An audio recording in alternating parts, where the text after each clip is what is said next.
Bonjour à vous. L'astuce de ce dimanche sera pour créer un raccourci clavier qui vous permettra d'ouvrir les dossiers de votre choix. Je m'explique. Si vous avez pour habitude de vous rendre dans un dossier pour ouvrir l'un des fichiers qu'il contient, vous estimez peut-être fastidieux de chaque fois aller dans l'explorateur et de cliquer sur les dossiers, puis sous dossier pour y accéder. De plus, vous ne désirez pas ajouter un nouveau raccourci sur votre bureau qui est déjà surchargé d'icônes en tout genre. Mais avec Windows, sachez qu'il est possible de créer un raccourci clavier qui ouvrira le dossier de votre choix. Alors, pour créer un raccourci clavier associé à un dossier, voici comment faire. Donc, comme nous allons le voir en passant par l'explorateur, il faut parfois cliquer sur un dossier, puis l'un de ses sous-dossiers, pour enfin arriver au fichier que l'on veut ouvrir. Donc, nous allons prendre ce dossier en exemple que nous voulons ouvrir d'un simple raccourci clavier. Alors, faites un clic droit sur celui-ci et dans le menu contextuel qui s'ouvre, pointez votre curseur jusqu'à la rubrique Envoyer vers, puis cliquez sur Bureau, créer un raccourci. Fermez maintenant l'explorateur et sur le bureau qui est affiché, repérez l'icône de ce nouveau raccourci et allez effectuer un clic droit sur son icône, puis cliquez sur Propriétés.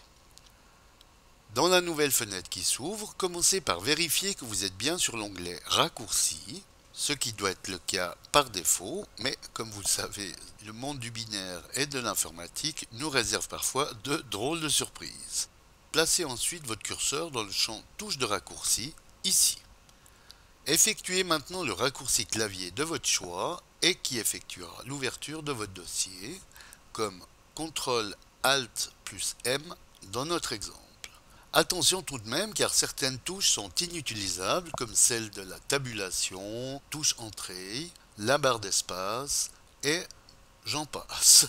Donc à vous de voir celle que vous pouvez ou voulez associer à ce raccourci. Tout comme il faudra éviter qu'un programme utilise déjà cette combinaison de touches, sinon le raccourci clavier pourrait ne pas fonctionner.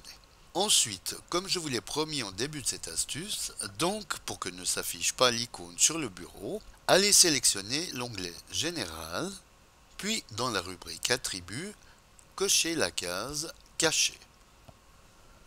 Une fois fait, validez en cliquant sur OK.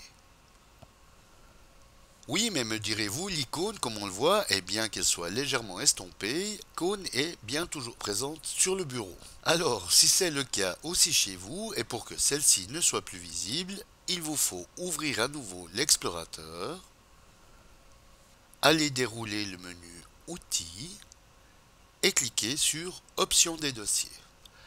Dans cette boîte de dialogue qui s'ouvre, sélectionnez l'onglet Affichage, et cochez l'option Ne pas afficher les fichiers dossiers et lecteurs cachés ici, puis cliquez sur OK. Comme on le voit, l'icône de ce dossier n'est alors plus visible sur votre bureau. Donc désormais, comme nous allons le voir, il vous suffira d'effectuer le raccourci clavier que vous avez créé, à savoir CTRL ALT plus M dans notre exemple, pour ouvrir instantanément le dossier qui s'y rapporte. Voilà, bon dimanche à tous et à dimanche prochain pour une nouvelle astuce, si vous le voulez bien. Éric Othon pour lematin.ch